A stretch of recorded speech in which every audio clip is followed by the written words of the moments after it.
மதுரை மாநகரின் பல்வேறு காவல் நிலையங்களில் 218 வழக்குகளில் கைப்பற்றப்பட்ட சுமார் 5 கோடி ரூபாய் மதிப்பிலான 953 கிலோ கஞ்சா மூட்டைகள் நெல்லை மாவட்டம் பொத்தையடு கிராமத்தில் உள்ள தனியார் கம்பெனியில் மதுரை காவல் ஆணையர் லோகநாதன் முன்னிலையில் எரிக்கப்பட்டன.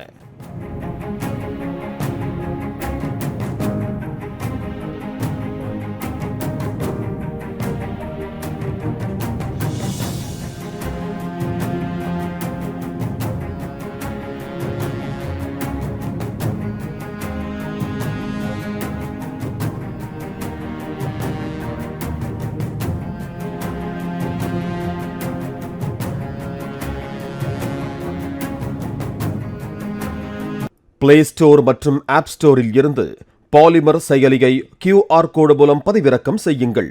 செய்திகளை உடனுக்குடன் பெறுங்கள்.